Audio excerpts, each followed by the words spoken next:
Jai Hind aspirants, I hope you all are doing well. So today it's a very special day. It's 14th of October, not for any occasion, but yeah, it is India versus Pakistan. So as the memes keeps on prevailing that if a guy texts you back during an India Pak match, marry him. All right. So similarly, I must tell you a meme as a new one that if your teacher is teaching you during an India Pakistan match, do trust that guy. All right. Well, jokes apart, let's begin the class. Let's get into the most important current affairs for today. So first thing first, center says no to ceiling on laptop imports. So what happened? अभी कुछ दिनों पहले हम लोगों ने क्या किया था कि एक्सपोर्ट्स को एक्सपोर्ट डिपेंडेंसी कम करने के लिए और पर्टिकुलरली चाइनीज प्रोडक्ट्स की मार्केट में अवेलेबिलिटी को कम करने के लिए चाइना से compete करने के लिए हम लोगों ने आईटी हार्डवेयर प्रोडक्ट्स में रेस्ट्रिक्शंस लगाए थे। ठीक है, और उन रेस्ट्रिक्शंस में जो आपके लैपटॉप हैं उनको हटाया जा रहा है। ओके, लैपटॉप इंपोर्ट्स पे कोई सीलिंग नहीं लगाई जाएगी। फ्रॉम 1 नवंबर ये होगा।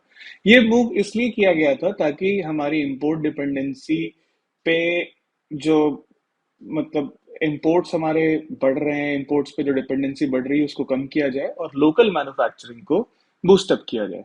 कुछ डेटा देख लेते हैं इससे रिलेटेड, इंपोर्ट से रिलेटेड। सो अगर इंपोर्ट की वैल्यू अगर आप देखें तो आईटी हार्डवेयर प्रोडक्ट्स की एनुअल जो इंपोर्ट है वो 7 to 8 बिलियन यूएस डॉलर्स की होती है इंडिया में। So it has been thankfully decrease from 2021 to 22 to 22 to 23। अभी करंट फाइनेंशियल ईयर में पिछले साल 7.37 बिलियन था, right now it's 5.33 billion. And even some certain data processing machines में भी एक डिक्लाइन हमें देखने को मिला है जो आने वाले समय के लिए अच्छी बात है। और मई के महीने में, in the month of May this year only, government has approved the production linked incentive scheme for IT hardware, okay, with a budgetary outlay of 17,000 crores। तो production linked incentive scheme 2.0 launch किया है government ने। इससे पहले हमने similar kind of scheme launch करी थी इन फरवरी 2021, इसीलिए ये वाला जो है वो 2.0 है। And if you talk about this news, it is extremely important for your essay and for your GS paper 3। Now moving ahead to the next news that is DEEP. News DEEP नहीं है, DEEP इसका abbreviation है, that is diverse epigenetic epidemiology partnership. So CSIR का एक centre है, CCMB कहते हैं हम उसको, centre for cellular and molecular biology. तो इन्होंने एक 5 साल से एक प्रोजेक्ट पे काम किया है और ये जो प्रोजेक्ट है इसका स्पैन 5 साल था। तो ये बेसिकली जेनेटिक रूट्स खोज रहे हैं नॉन कम्युनिकेबल डिजीजेस के in diverse population, particularly in South Asia. So ये क्या करते हैं, ये स्टडी करते हैं डीएनए मिथाइलेशन पैटर्न को। अब ये चीज समझना जरूरी है कि डीएनए मिथाइलेशन पैटर्न क्या होता है। ये डीप की फुल फॉर्म आप जानिए, प्रीलिम्स में पूछा जा सकता है। अब बात करते हैं कि डीएनए मिथाइलेशन से हम कैसे हेल्थ ट्रीटमेंट और इन सारी चीजों को केटर कर सकते हैं, कैसे इन सब चीजों को फाइंड आउट कर सकते हैं। So what is DNA methylation? अगर आप साइंस बैकग्राउंड से हैं तो मिथाइल से आपको पता है CH3 ग्रुप, मिथाइल ग्रुप अगर डीएनए में जुड़ जाए, ठीक है, तो ये आपका डीएनए का स्ट्रक्चर होता है। तो डीएनए में आप एक मिथाइल ग्रुप को ऐड करके उसकी एनोमलीज को चेक करते हो। तो basically DNA methylation is a process in which the chemical group that is methyl group which is added to the DNA regulating the activation and deactivation of genes. अब DNA के components अगर आपको पता हो तो बढ़िया है। तो जैसे adenine, guanine, thymine and cytosine होते हैं, तो ये आप साइटोसिन का एक मॉलिक्यूल देख रहे हैं, उसमें कैसे मिथाइलेशन होता है, कैसे आप CH3 ऐड करते हो, वो इस डायग्राम में दिखाया गया है। How chromosome gets converted into chromatin, chromatin से हम लोग डीएनए एक्सट्रैक्ट करते हैं और डीएनए का मिथाइलेशन करते हैं बाय एडिंग मिथाइल ग्रुप्स। ये जो येलो वाले हैं ये मिथाइल ग्रुप्स हैं। So this modification helps the body to respond to the environmental signals and contributes to the overall health and disease status. ये एक्सट्रीमली इम्पोर्टेंट है जिससे हमारे डीएनए का जो बिहेवियर होता है as per the environmental signal and how it helps us in like regulating our body mechanisms, our metabolism when we are ill or when we are fighting against a disease. So this news becomes extremely important, the deep technique and what is DNA methylation. All right. And this news is extremely important for your prelims and for your GS paper too. Moving ahead to one more crucial news for biotechnology enthusiasts that CAR T got approval. ये कोई car नहीं है, ठीक है, इसीलिए मैंने car डाल दिया क्योंकि आईआईटी बॉम्बे अगर आप सुनेंगे तो आपको लगेगा कि आईआईटी बॉम्बे वालों ने तो कार बनाई होगी, राइट? बट ये कार नहीं है. It is a cart technology. Okay, that is chimeric antigen receptor T. अब ये क्या होती है इसके बारे में बताऊंगा, बट इससे पहले आप ये जान लीजिए कि ये बनाया गया है इम्यूनो एक्ट के द्वारा. Immuno act is a spin off IIT Bombay. All right, so it has been approved by the DGCI, the Drug Controller General of India. So they have approved this therapy technique, which is there to treat the cancerous cells. अब ये card therapy होती क्या है? तो आप इसमें सबसे पहले क्या करते हैं कि पेशेंट के ब्लड को रिमूव करते हैं पेशेंट की बॉडी से ताकि you can get the T sales. अब टी सेल्स से आप क्या करते हैं? टी सेल कुछ नहीं होते, ये वाइट ब्लड सेल होते हैं जो इलनेस को आइडेंटिफाई करते हैं और उसके खिलाफ लड़ते हैं. इलनेस या इन्फेक्शन जब भी आपको होता है तो these are the T cells which are found in your white blood cell. They fight against those things. So then they started making the CAR cell in the lab. So they insert a gene for CAR. Okay, जैसे कि अभी मैंने आपको बताया था chimeric antigen receptor T. सो ये T cell है आपका, इसमें काइमेरिक एंटीजन रिसेप्टर डाल दिया एंड देन लैब में ही आप कई बैक्टीरिया का कल्चर करके सेल्स का कल्चर करके आप कई सारे कार्ड सेल्स को ग्रो करते हो. And after that those card cells are infused into the patient. Okay, and then the CAR cell linked to the cancer cells and then it starts killing them. तो ये देखिए, ये आपने जो CAR cell introduce किया था अपने T cells में, तो ये कैंसेरियस सेल में कार्सिनोजेनिक सेल में जाके अटैच होने लगते हैं. सोप का और डिटर्जेंट का जो मैकेनिज्म है ना काम करने का, सिमिलर मैकेनिज्म पे ये कार्ड थेरेपी काम करती है. This was the basic things. अगर आप साइंस बैकग्राउंड से हैं दैट्स वेल एंड गुड. अगर आप साइंस बैकग्राउंड से नहीं हैं तो आप पॉज करके वीडियो को इन दो पेजेस का स्क्रीनशॉट ले लें, इस पेज का एंड देन इस पेज का. आपको कार्ड थेरेपी से रिलेटेड जो भी चीजें हैं, जो भी आपके डाउट्स हैं या जो भी आपको नोट्स बनाने में हेल्प चाहिए, वो इन दो टेबल से आपको मिल जाएगी. And this news is extremely important for your prelims and for your GS paper 3.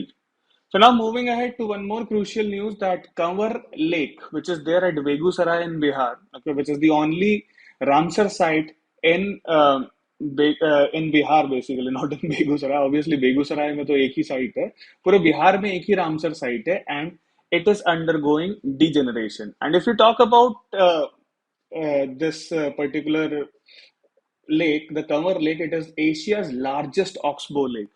तो उसका significance है, ठीक है. And it is formed due to the meandering of a river called as Gandhak River. Gandhak River अगर आपको नहीं पता तो it is one of the tributaries of Ganga River. So it was declared as a Ramsar site in 2020. And as I told you already that it is basically uh, like situated in Begusarai district of Bihar. So, if you talk about the challenges which this lake is facing right now, so that is the migratory bird hunting, agricultural activities which are prevalent around the wetland areas. The government policies related to the wetland management and conservation were not that adequate enough to address this particular issue. And if you talk about Bihar's wetland potential, so as per the geographical data given by ISRO, Bihar possesses 4.4% of its total area as a potential wetland. Despite this wetland potential, Bihar was having only one Ramsar site out of 75 Ramsar sites which are there in India. India में 75 Ramsar sites हैं और बिहार में सिर्फ एक ही है. वो क्यों है इसके बारे में आपको देखना पड़ेगा. आप इसके बारे में रिसर्च कीजिएगा and let me know in the comments. So अगर आप बात करें तो Kusheshwarsthan, Barela, Gogabil, okay, then Vikramshila gangetic dolphin sanctuary, these kind of wetlands have the potential to become the Ramsar sites in the upcoming future. अब आपको बार बार ये लग रहा होगा कि मैं बार बार रामसर साइट बोल रहा हूँ, ये है क्या? चलो जान लेते हैं what is Ramsar site. So Ramsar site if you talk about, so Ramsar convention के तहत आप रामसर साइट्स जो वेटलैंड्स हैं उनको इम्पोर्टेंट डिक्लेयर करते हो। तो रामसर कन्वेंशन एक हुआ था 1971 में रामसर नाम की एक जगह जो कि ईरान में। सो it is an international treaty which is aimed at conserving and promoting the sustainable use of wetlands ताकि wetlands सूखे नहीं।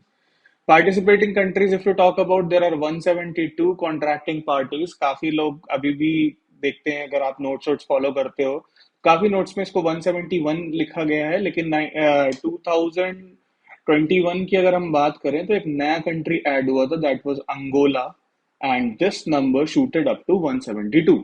All right, and if you talk about India and Ramsar Convention, so India में total 75 sites है, और पहली जो site थी that was Chilika Lake, which was designated as a Ramsar site in 1981, and Chilika Lake is situated in Odisha. Now, please let me know in the comment section what makes Chilika Lake special. All right. So this news is extremely important for your prelims, so make your notes accordingly. So now it's the time to test ourselves through previous year's questions. So the first question for today is, among the following cities, which one lies on a longitude closest to that of Delhi? बहुत ही important और बहुत ही tricky सा question है, क्योंकि इस तरह की minute details हम लोग ध्यान में नहीं रखते और गलती कर देते हैं। So pause the video, think about it. What can be the correct answer to this question? Bengaluru, Hyderabad, Nagpur or Pune? So yes, you are absolutely correct. The correct answer to this is A, Bengaluru. Bengaluru Delhi से latitudinally सबसे close है. And moving ahead to the next question, which once again came in 2018 prelims, that consider the following statement. In India, state governments do not have the power to auction the non-coal mines. Andhra Pradesh and Jharkhand do not have gold mines. Rajasthan has iron ore mines. So which of the following statement is or are correct? Pause the video, try to answer this. 1 and 2, 2 only, 1 and 3, or 3 only. So yes, you are absolutely correct. The correct answer to this is D, 3 only. Third statement is only true. First two statements are absolutely incorrect. And why it is incorrect? As per the MMDR Act. Okay, that is Mines and Minerals Development and Regulation Act, which came in 2015. As per this act, this particular statement is wrong. So that's it from my side, students. I hope that you all enjoyed this video and it boosted up your knowledge. So at the end, as usual, I just want to say that study hard, practice hard, and have a wonderful day, guys. Stay healthy, stay awesome, because you all are awesome. Bye bye, take care, and see you soon.